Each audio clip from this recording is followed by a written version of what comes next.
उपस्थित रामचरितमानस के समस्त सदस्यगण, यहाँ के श्रोता समाज, सौभाग्य से आज हम एक ऐसे स्थान पर इस सत्संग को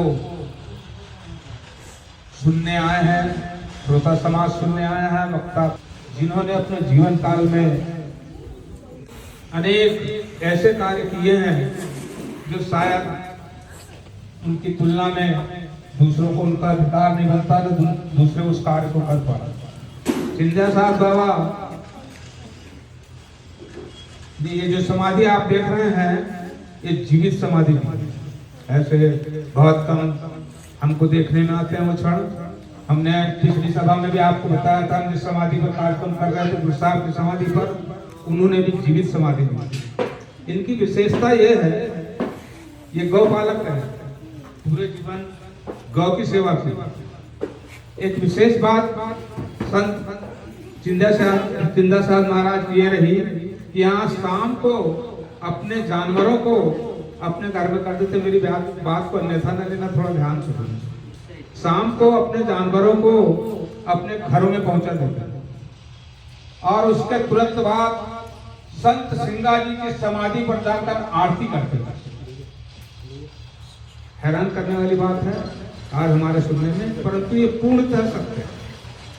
वो अपना यहाँ पर सारा काम करके जा करके सिंगा जी में आरती ग्रहण करते थे और उसके बाद समाज पर फिरा जाते थे। गौओं के साथ अपने गौपालकों के साथ गौ चराने जाते थे।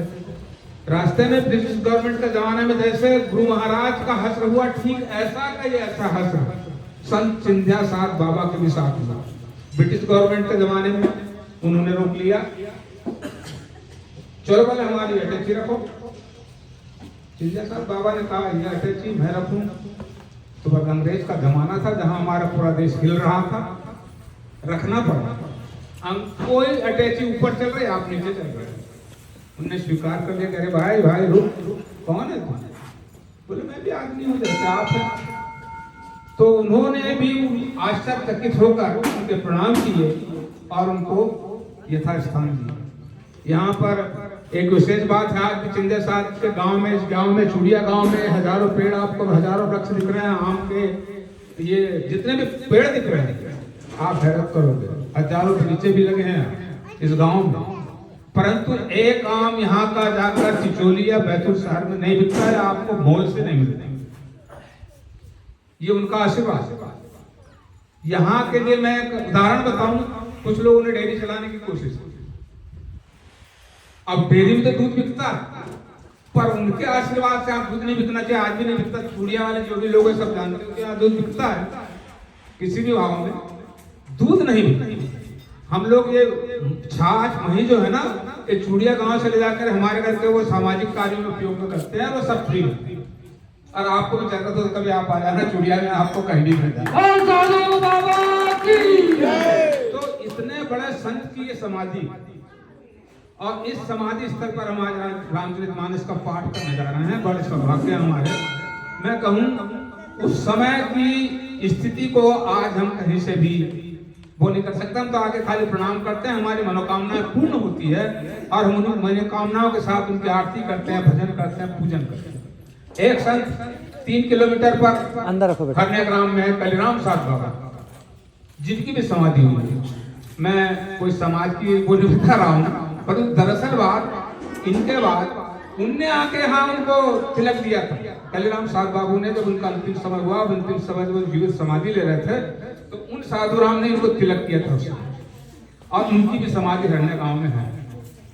तो इतने चमत्कृत संत ये थे कि आज हम जब कल्पना करते हैं तो निश्चित विश्वास नहीं होता कि ये कौन सी बात है, परंतु सारी बात सत्य है।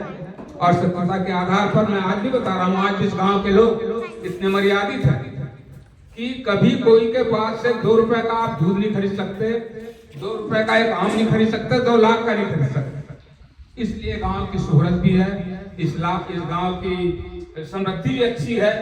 और जहां तक मैं मानता हूँ यह गांव देहात के हिसाब से आज 10-20 गांव में आगे, इसलिए उस संत की बातों का अनुकरण कर रहे हैं, उस संत के भावनाओं का पालन कर रहे हैं।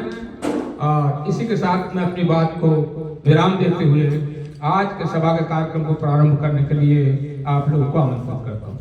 जय जय श्री राम। धन्यवाद गुरु जी। हम सभी श्रोताओं